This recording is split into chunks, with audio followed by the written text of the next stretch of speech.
เดี๋ยวเราจะมาวางแผนในการเทรดนำกันเนาะว่ามื้อนึงเนี่ยเราควรเทรดเท่าใดแล้วก็ควร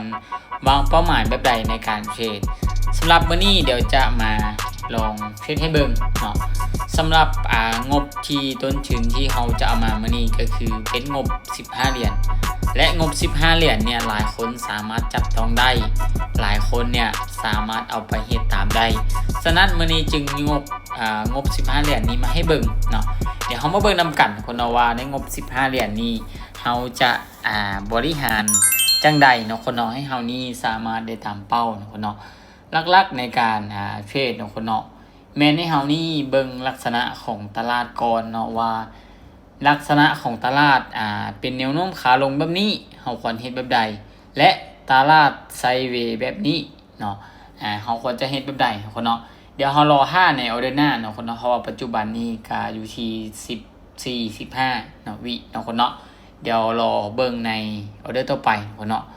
ชื่อว่าในปัจจุบันนี้แม่นเฮาอยู่ในกระดานเทรดในกราฟของเหรียญซุยเนาะสำหรับในการวางแผนในการเทรดคนเนาะสำหรับในการวางแผนในการเทรดนั่นก็คือสำหรับงบ15เหรียญเนาะงบ15เหรียญนี้แม่นค่อยจะบริหารเก็บก็คือ3เหรียญเนาะหรือว่า5เหรียญค่อยจะเก็บอยู่ที่ประมาณ3เหรียญเนาะ3เหรียญต่อ1รอบและมื้อนึงเนี่ยค่อยจะเก็บอยู่ที่ประมาณ6เหรียญมาโอเคในออเดอร์นี้แมนเฮาสามารถตามซื้อได้และออเดอร์ที่ค่อยออกไปนั่นก็คือ 1.2 เนาะในการเทรดครั้งนี้หวังว่าในการเทรดครั้งนี้ของค่อยเนาะหรือว่าในการบริหารทุนครั้งนี้ของค่อยเป็นการวางแผนในการเทรดว่ามื้อนึงเนี่ยเฮามีงบพอนี้น่ะเฮาควรจะเก็บพอใดซึ่งมันสำคัญหลายต่อการเทรดคันถ้าว่าเฮาเนี่ย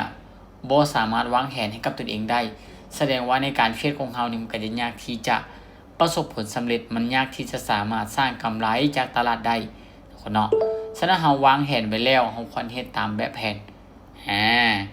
เดี๋ยวมาเบิ่งนำกันคนเนาะเพราะว่าปัจจุบันนี้สาเหตุที่ค่อยซื้อนี่หลักๆก็คือลงมาตามจุดนี้และก็มีการผลักดันราคาขึ้นไปเดี๋ยวมาเบิ่งนำกันต่อคนเนาะค่อยจะไปอยู่ที่ 1.2 อีกเนาะคนเนาะ 1.2 อีกเนาะมาเบิ่งนำกันคันถ้าว่าได้นี่ก็คือจบไวเลยเนาะคนเนาะในการวางแผนในการเทรดครั้งนี้ของค่อยมาโอเคสำหรับออเดอร์นี้กดขายได้เนาะคนเนาะบ่ทันเนาะบ่ทันเนาะคนเนาะมาถือว่ายังลังเลใจนิดนึงเนาะคนเนาะก็ถือว่าบ่ทันบ่เป็นหยังเนาะเพราะว่ามื้อนี้ก็ยังบ่ทันได้เทรดเลยเนาะแต่ว่าจะมาวางแผนให้เบิ่งเลยเนาะว่าเฮามีงบพอเนี่ยเนาะคนเนาะมีงบ15เหรียญเนี่ยเฮาควรเทรดจังใดให้เฮานี่สามารถได้ตามเป้าแล้วก็เทคโปรฟิตได้คนเนาะฉะนั้นในการเทรดทุกครั้งเฮาบ่จำเป็นต้องอยู่กับตลาดดลและก็บ่จำเป็นต้องเทรดแบบโอเวอร์คนเนาะโอ้ดีแล้วคนเนาะที่เฮาเอาบ่หันเด้อเดี๋ยวมาเบิ่งนำกันคนเนาะมาเดี๋ยวเฮาจะตีโซนไว้ด้านเทิงเนาะแล้วก็ออเดอร์ที่เฮาจะออกไปก็คือ 1.2 คือเก่าเฮาบ่วินเฮาจะเดินแบบนี้เดี๋ยวคนเด้อโอเคเนาะขอโทษคันถ้าว่าเฮาวินเนี่ยเฮาจะเดินเสมอไปเลยมาชื่อว่าราคาของมันโอเคคันถ้าว่าเทียบใส่กับ moving average เนาะสามารถตามซื้อขึ้นไปได้เนาะคือสามารถที่ว่าจะซื้อเนี่ยซื้ออย่างนี้สังเกตเบิ่งแห่งเทียนอยู่กองอยู่เหิงเส้นของ moving average เนาะคนเนาะคือเฮาสังเกตเบิ่งง่ายๆแล้วก็ Williams Factor เนาะ Williams Factor นี่ที่ว่า C ลงฉะนั้นเฮาจะตามซื้อออเดอร์1คนเนาะมาเดี๋ยวมาเบิ่งนำกันคือค่อยเนี่ยอยากให้ออเดอร์นี้นะคันถ้าว่ามันวินนี่ก็มีโอกาสที่จะได้ตามเป้าเลยเนาะแต่คันถ้าว่าบ่วินนี่มีโอกาสที่จะได้บริหารทีมให้เบิ่งเนาะว่าเฮาควรจะบริหารแบบใดให้เฮานี้ได้ตามเป้าแหน่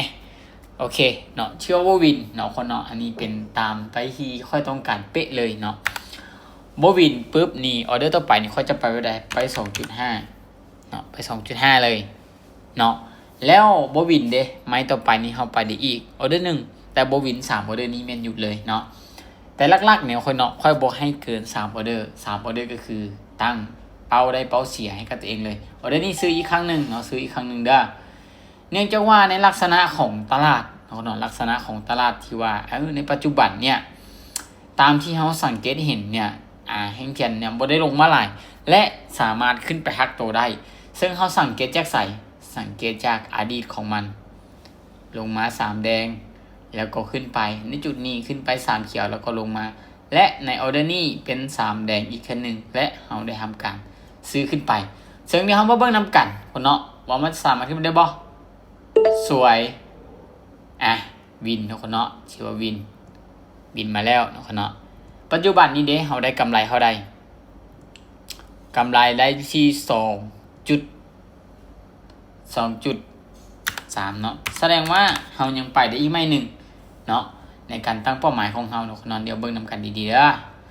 ชื่อว่าไกด์ที่จะได้ตามเป้าแล้วเนาะคนเนาะใครที่มีงบน้อยเนาะสามารถเอาไปเป็นแบบอย่างได้เนาะซื้อได้เนาะคนเนาะในออเดอร์นี้สามารถซื้อได้เนาะ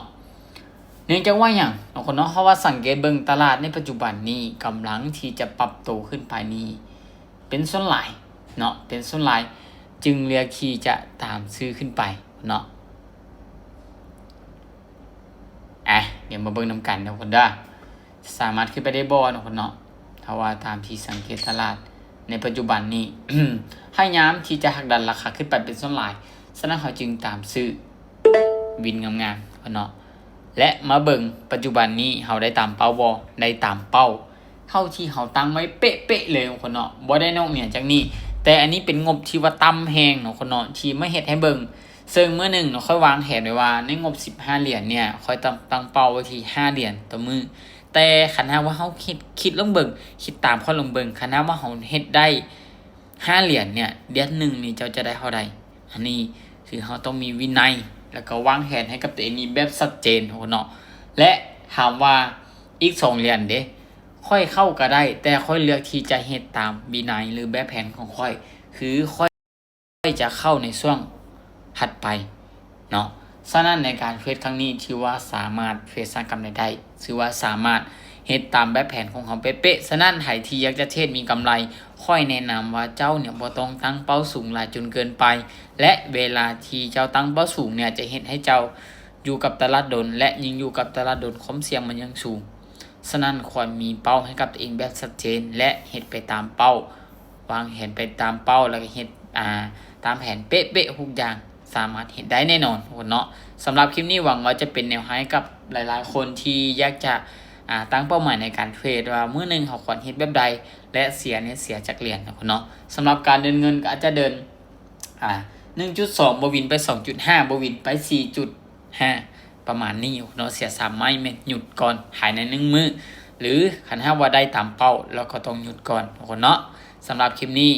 บ๊ายบาย